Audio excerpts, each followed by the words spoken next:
কামাখ্যা সতীপীঠ হল ৫১ সতীপীঠের অন্যতম বিশিষ্ট একটি স্থান। এই তীর্থস্থানটিতে অম্বুবাচী পালন করা হয়। অম্বুবাচী তিথির উৎপত্তি এই বিশেষ সতীপীঠের হাত ধরেই। অম্বুবাচীর মেন কারণ, যেটা পৌরাণিক কাহিনী অনুসারে বলা হয়, অম্বুবাচী তিথি ৩ থেকে ৪ দিন ধরে চলে এবং ধরা হয় যে এই সময় ধরিত্রী রজস্বলা হন। আমরা সবাই জানি যে কামাখ্যা মন্দিরে সতী দেহের যোনির অংশ পতিত হয়েছিল, সেই জন্য এই সময় মন্দিরে পূজা বাইরে থেকে করা হয়। মন্দিরের প্রধান দরজা বন্ধ থাকে এবং সেই নিয়ম অনুসারেই বাকি বিভিন্ন দেবী মন্দিরগুলোতে পর্দা দিয়ে ঢেকে দেওয়া হয় এবং নিয়মিত পূজার আচার নিয়ম বন্ধ থাকে। অম্বুবাচী শুরুর সময়টিকে বলে অম্বুবাচী প্রবৃত্তি এবং শেষের দিনটিকে বলে অম্বুবাচী নিবৃত্তি।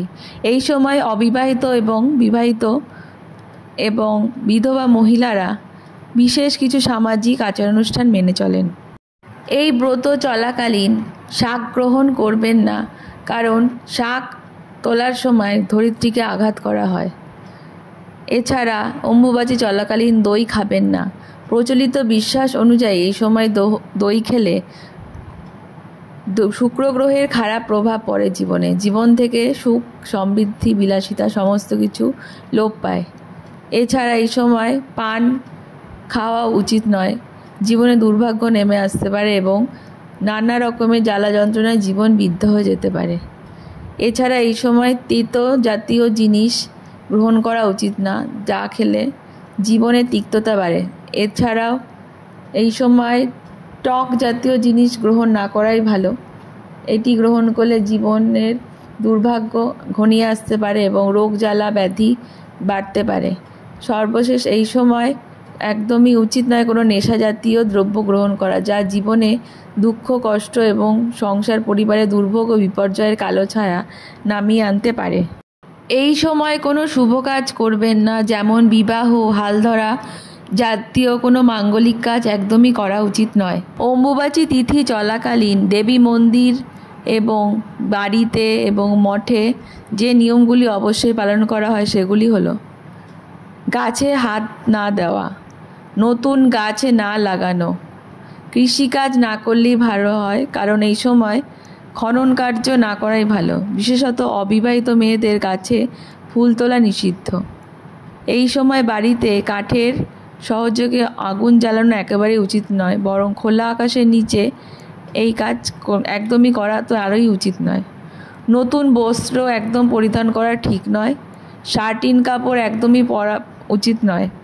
চুল, দাড়ি, নখ একদম কাটা উচিত নয়। নদীতে স্নান করা কিংবা খোলা জলাশয়ে একদম স্নান করা উচিত নয়। পুজোর আসনে একদম বসবেন না এই সময়। যদি আপনার কোনো গুরুমন্ত্র থাকে সেটি আরও বেশি করে জপ করবেন, শুধু জপের আসনে বসবেন না।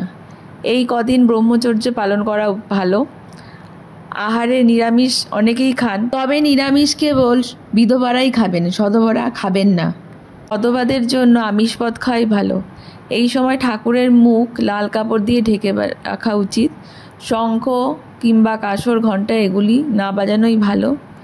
এই সময় মাটি একদম খুঁড়বেন না। লোহা পেটা এবং লোহার জিনিস একদম আনবেন না। অম্বুবাচী প্রবৃত্তির দিন অর্থাৎ ৩ দিন সম্পূর্ণ হয়ে গেলে বাড়ির সমস্ত কিছু পরিষ্কার করে চারিদিকে গঙ্গা জল দিয়ে শুদ্ধ করা উচিত। এই তিথি যেদিন ছেড়ে যাবে অর্থাৎ অম্বুবাচী প্রবৃত্তির দিন কোনো অবিবাহিত বা সধবা মহিলাদের সাবান শ্যাম্পু করা উচিত না। এটি শুধুমাত্র বিধবা মহিলাদের জন্য অ্যাপ্লিকেবল, তারা এগুলি করতে পারেন। ঠাকুরের জায়গা সুন্দর করে পরিষ্কার করে তার কাপড় বদলে মঙ্গল ঘট বসাতে পারেন। পুজোর আগে 3 বার শঙ্খ বাজিয়ে নিলে ভালো হয়। ভিডিওটি যদি আপনার উপকারে লেগে থাকে তাহলে অবশ্যই কমেন্ট করুন জয় মা কামাখ্যা, তার সঙ্গে আমাদের চ্যানেলটিকে সাবস্ক্রাইব করুন। ধন্যবাদ।